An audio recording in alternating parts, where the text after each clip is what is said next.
अस्सलाम वालेकुम नाजरीन, मैं हूं आपकी होस्ट शैनिशा और आप देख रहे हैं K21 न्यूज़ और हमारा शो हेल्थ 21 जो कि है ईसा लेबॉर्ट्री की जानिब से। और आज का जो हमारा टॉपिक है हेपेटाइटिस बी, जो कि काफ़ी सारे लोगों को हेपेटाइटिस बी है पर उन्हें ये नहीं पता कि हेपेटाइटिस बी होता क्या है और उसका इलाज किस तरह से करवाना चाहिए। ये सारी चीज़ें आज हम पूछेंगे अपने डॉक्टर से, क्योंकि डॉक्टर साहब हमारे साथ मौजूद होंगे और आज का टॉपिक है हेपेटाइटिस बी। डॉक्टर कमरुद्दीन साहब हमारे साथ मौजूद हैं, उनको वेलकम करते हैं। अस्सलाम वालेकुम, कैसे हैं डॉक्टर साहब? जी डॉक्टर साहब, सबसे पहली चीज़ तो ये है कि ये हेपेटाइटिस बी है क्या? हेपेटाइटिस बी एक वायरस है जो मुंतकिल होता है किसी खून के जरिए, ठीक है, ब्लड के जरिए। ठीक है। एक वायरस है, तो उसकी जो है ना, जब घुस जाता है तो अंदर जाके अगर उसको कवर नहीं करो, उसका इलाज ना करो, तो जिगर को नुकसान पहुंचाता है, आगे जाके जिस्म को नुकसान पहुंचाता है, उसके आगे जाके फिर वो मसाइल पैदा करता है। ठीक है, अच्छा, मतलब ये वायरस ब्लड के अंदर पाया जाता है? ये वायरस ब्लड के थ्रू ही होता है। हाँ। कि किसी भी बंदे को हेपेटाइटिस बी है, अफेक्टेड है, हाँ हाँ। तो जब दूसरे बंदे में कैसे पहुंचेगा, उसके लिए वो जो दो चार मेथड्स हैं। एक तो अगर कोई इन्फेक्टेड मरीज है, उसकी ब्लड किसी दूसरे बंदे के ब्लड में मुंतकिल हो, ये खाने पीने से, बैठने से या उठने बैठने से नहीं होता है। ठीक है, ये जब तक ब्लड किसी दूसरे पेशेंट के ब्लड में मुंतकिल ना होगी, ठीक है, तो उसके बाद ये होता है। ठीक है। अच्छा, कौन सा टेस्ट करवाना चाहिए जिससे पता चले कि आपको हेपेटाइटिस बी है या नहीं है? उसके लिए कौन से टेस्ट होते हैं? सबसे पहले हम जो करवाते हैं बेस्ट टेस्ट है surface antigen, HbSAg, hepatitis B surface antigen, वो टेस्ट करवाते हैं। अगर वो पॉजिटिव आ जाता है, उसके बाद हम PCR की तरफ आगे जाते हैं। फिर हम PCR करवाते हैं। उस PCR का नाम है HBV DNA बाय PCR। अच्छा, उसमें वायरल लोड PCR करवाते हैं। वायरल लोड PCR में हम देखते हैं कि अंदर वायरस कितना है, ठीक, उसमें लोड कितना है, जरासीम कितने हैं, उस हिसाब से उसको ट्रीट करते हैं। ठीक है। अच्छा डॉक्टर साहब, हेपेटाइटिस जिस तरह सुना है कि A भी है, B भी है, C भी है, तो सबसे ज़्यादा खतरनाक क्या B है? खतरनाक तो B और C आप दोनों कह सकते हैं खतरनाक है। अच्छा। लेकिन B इसलिए ज़्यादा खतरनाक है कि उसकी एक तो लॉन्ग थेरापी है, नंबर 2 वो जब अंदर घुसा है तो B कभी जिस्म से नहीं निकलता है। अच्छा, वो रहता है? ठीक है। आप ट्रीटमेंट करोगे उसके वायरस का, उसके वायरस खत्म करोगे, लेकिन B 10,000 में एक बंदे का लकली वो कहीं निकल जाता है। बाकी जरासीम B जो है ना, वो अंदर रहता है उसके जिस्म में। अच्छा, ठीक है। अच्छा डॉक्टर साहब, अब बी का ट्रीटमेंट किस तरह का होता है वो थोड़ा सा हमारे देखने वालों को बता दें, क्योंकि हो सकता है कुछ लोग हमें देख रहे हो और हेपेटाइटिस बी उनको हो और उनको प्रॉपर, क्योंकि अच्छा एक चीज़ तो ये भी, मैं 2 सवाल आपसे करती हूँ फिर आप दोनों के जवाब दीजिएगा। एक तो ये होता है ना कि हम लोगों को होता है जड़ी बूटियों से और इन चीज़ों से हेपेटाइटिस बी का इलाज करना, ये सारी चीज़ें तो आपको पता है आम है हमारे पास, लोग उससे भी करते हैं। फिर आप लोगों का जो ट्रीटमेंट है वो किस तरह से होता है और कौन सा ट्रीटमेंट हेपेटाइटिस बी के लिए बेस्ट है, ये बताइएगा। सबसे पहले जिसको भी हेपेटाइटिस बी है उसके लिए हम एक टेस्ट करवाते हैं, हेपेटाइटिस डी, NTHDV। ठीक है, ठीक है ना, मतलब DNA अंदर से कोई बी से निकलता है, जिसमें हमें पता चलता है कि अगर इसको डी है तो उसके लिए NTHDV टेस्ट करवाते हैं। ठीक है, अगर डी भी पॉजिटिव है, हम बी और डी दोनों को PCR करवाते हैं। ठीक है, बाकी अगर सिर्फ बी पॉजिटिव है और डी नेगेटिव है, तो सबसे पहले हम hepatitis B viral load PCR करवाएंगे। उसमें वायरल लोड में देखेंगे इसका लोड कितना है।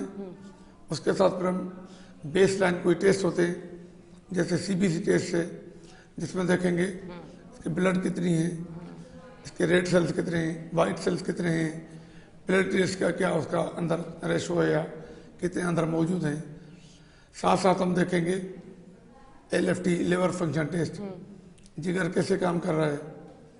उसके बाद हम शुगर देखते हैं, RBS।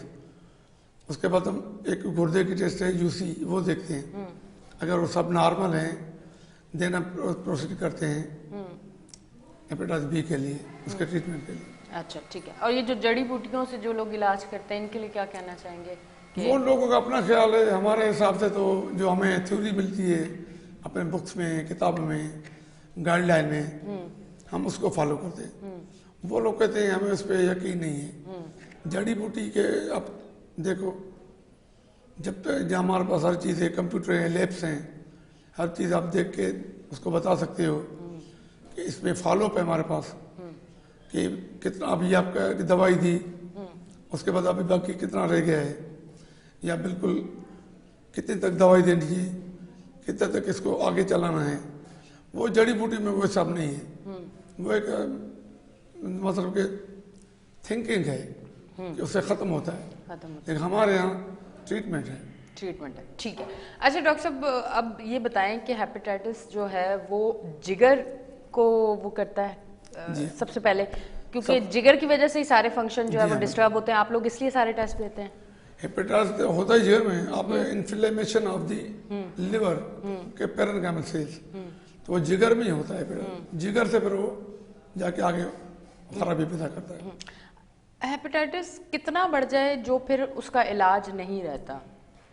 क्योंकि अमूमन हेपेटाइटिस के कुछ ऐसे मरीज़ भी देखे हैं कि जिनके फिर वो, मैंने एक दो मरीज़ ऐसे देखे कि उनके पेट में पानी और ये इस तरह से वो बात कर रहे थे, तो मैंने उनको तब सुना कि अच्छा ठीक है, इतना ज़्यादा तो ऐसे भी होता है। वो कब जाके होता है? मेनली कि आप हेपेटाइटिस का इलाज कर रहे हो तो उसको आप कंटिन्यू करना है हेपेटाइटिस का इलाज। अच्छा।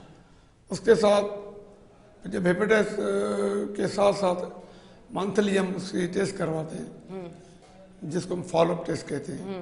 उसमें हम देखते रहते हैं कि मरीज कितना कवर कर रहा है, हाँ, मरीज को कितना फायदा हुआ है। लेकिन कुछ मरीजों में हेपेटाइटिस दवाई को खाने के साथ साथ उसको फिर जिगर खराब भी हो जाता है।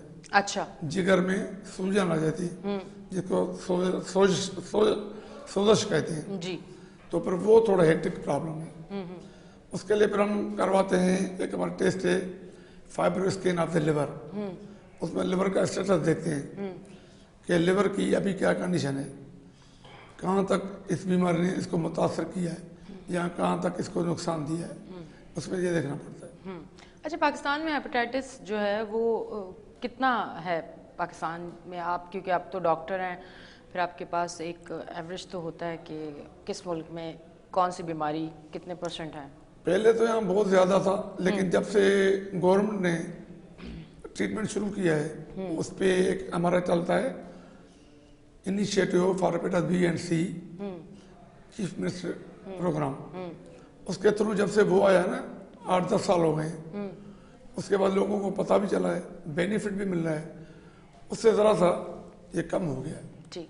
अच्छा डॉक्टर साहब, जिस तरह से अगर किसी औरत को हेपेटाइटिस है और उसके कोई डिलीवरी होती है, बच्चा अगर दुनिया में आता है, तो क्या डिलीवरी के टाइम उस औरत को ख़तरा होता है? जो हेपेटाइटिस वाली औरत है, चाहे वो बी है, सी है या ए है, क्या उसे पैदाइश के टाइम क्या उसकी जान को ख़तरा हो सकता है? ऐसी कोई बात नहीं। उसकी जान को पैदाइश के टाइम अगर पेशेंट नॉर्मल है, उसकी सारी जो टेस्टें हैं वो नॉर्मल है, उसकी सेहत नॉर्मल है, उसको कोई ख़तरा नहीं है।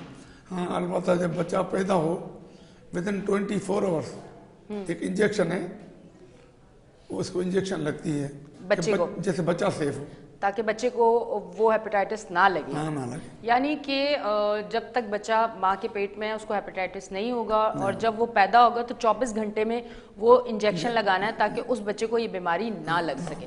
वो बच्चा अपने माँ का दूध पी सकता है? बिल्कुल, माँ का दूध पी सकता है वो बच्चा।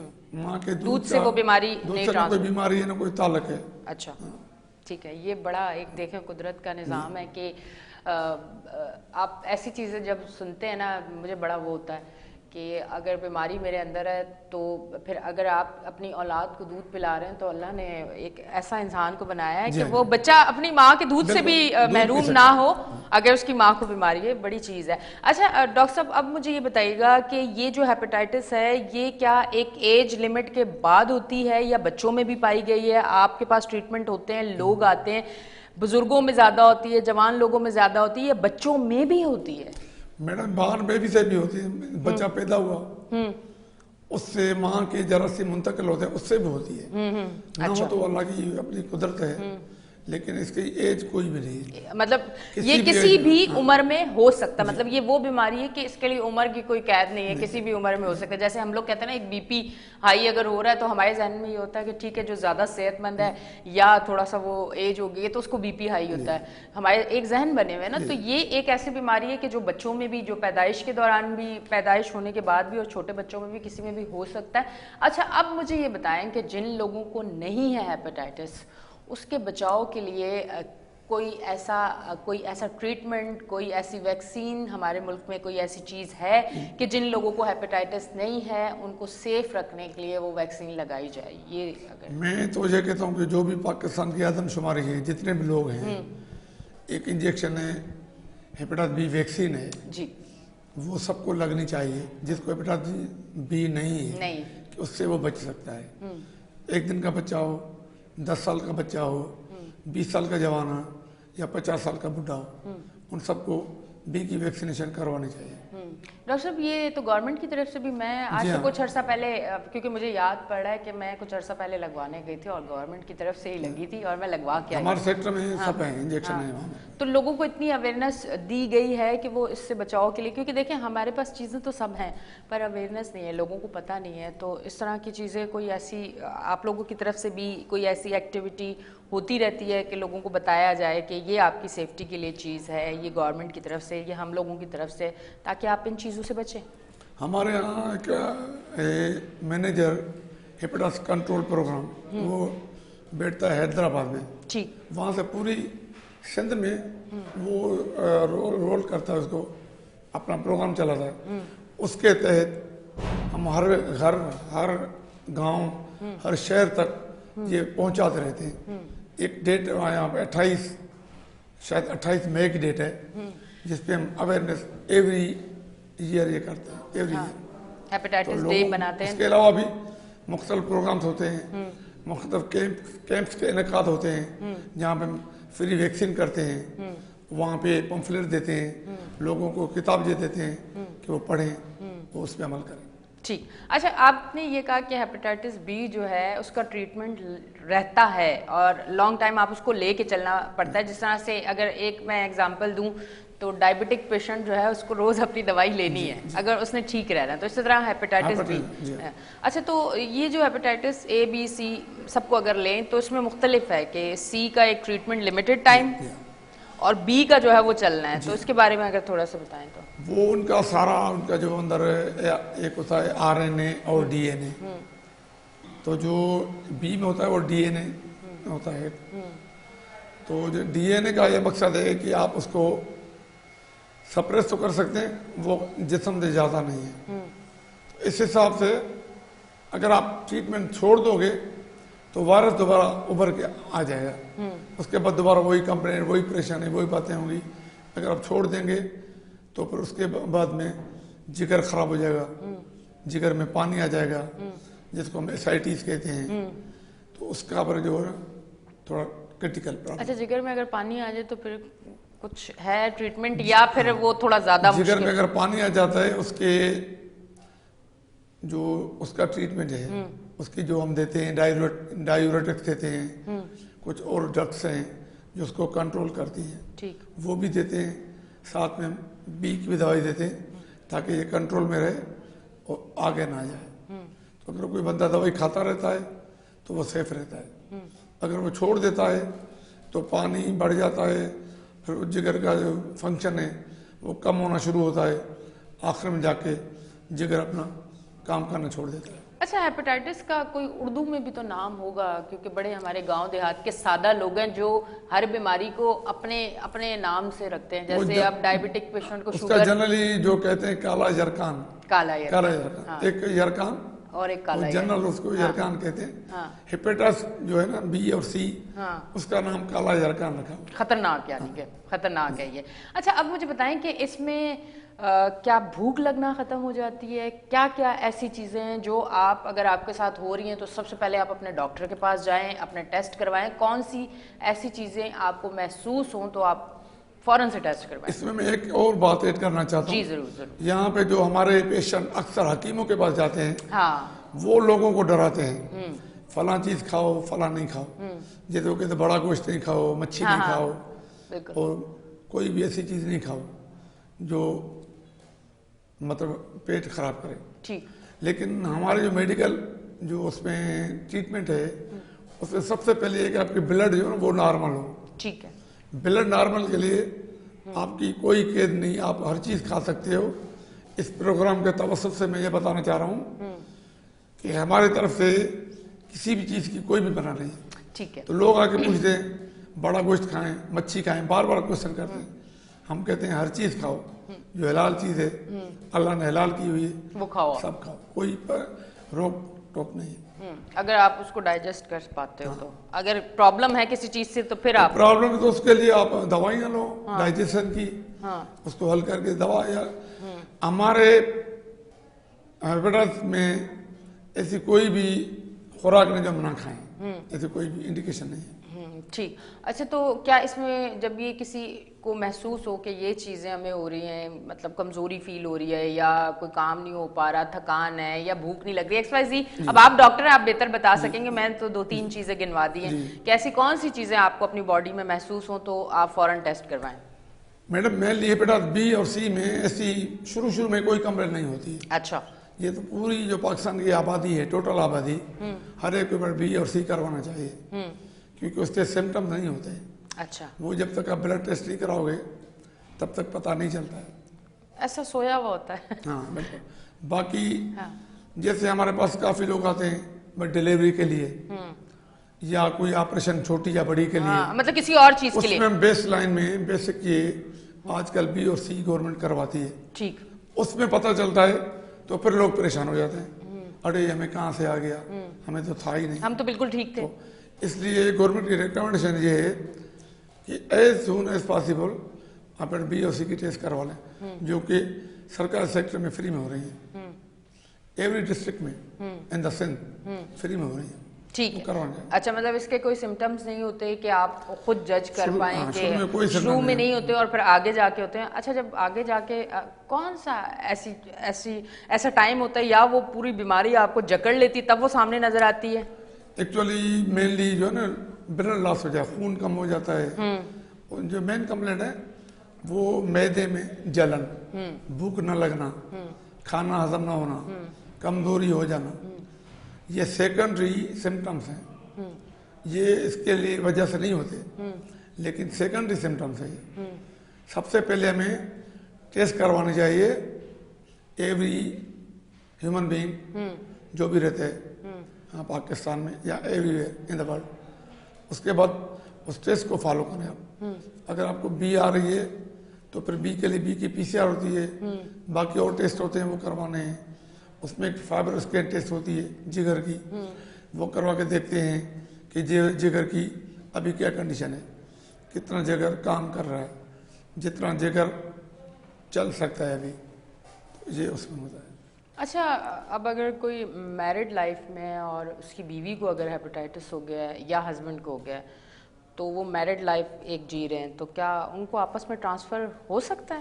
ये जो किताबों में लिखा हुआ है कि if there is any infection in male और फीमेल, मेल में या फीमेल में कोई इन्फेक्शन है तो इन्फेक्शन की वजह से ब्लड ट्रांसफर होगी तब होगा, बाकी मेनली नहीं होगा। अच्छा। लेकिन फिर भी एहतियातन फॉर कंडोम हम कंडोम यूज करो। ठीक है, मतलब एहतियात करना जो है वो लाजमी है, क्योंकि ऐसी कोई प्रॉब्लम बाद में क्योंकि अगर एक को है तो दूसरे को ना हो जाए। ठीक है डॉक्टर साहब, बहुत बहुत शुक्रिया, आप तशरीफ लेके आए, थैंक यू वेरी मच। जी नाजरीन, आप देख रहे थे हमारा शो हेल्थ 21 जो कि है K21 न्यूज़ पे, और ये शो हमारी कोशिश होती है कि हर हफ्ते मुख्तलिफ टॉपिक पे शो करें जिसमें आपको बहुत सारी चीज़ें, बहुत सारी नॉलेज जो है वो आपको मिल सके। जिन बीमारियों के साथ अभी लोग हैं, और ये वो बीमारियां होती हैं जो ज़्यादातर लोगों में पाई जाती हैं, हम उस टॉपिक पे शो करते हैं। आज का हमारा टॉपिक था हेपेटाइटिस बी, तो यकीनन काफ़ी सारी चीज़ें आज आपको सुनने को मिली होंगी। तो जिन लोगों को ऐसा कुछ महसूस हो रहा है या जिन लोगों को हेपेटाइटिस बी है तो प्रॉपर अपना ट्रीटमेंट ज़रूर करवाएं। और ऐसा बिल्कुल ना करें जो हम लोग करते हैं अमूमन कि थोड़ा सा ट्रीटमेंट करवा के रोक दिया और उसके बाद बस ज़िंदगी गुजार रहे हैं। एक ट्रीटमेंट अगर है कि उसे आपने करना है तो फिर आप उसको ज़रूर करें, क्योंकि ज़िंदगी बहुत खूबसूरत चीज़ है और उसे भरपूर जीने के लिए आपको अपनी सेहत का ख्याल रखना होगा। अब तक के लिए इतना ही। अपनी होस्ट एनिशा को दें इजाज़त, फिर मिलेंगे। अल्लाह हाफ़िज़।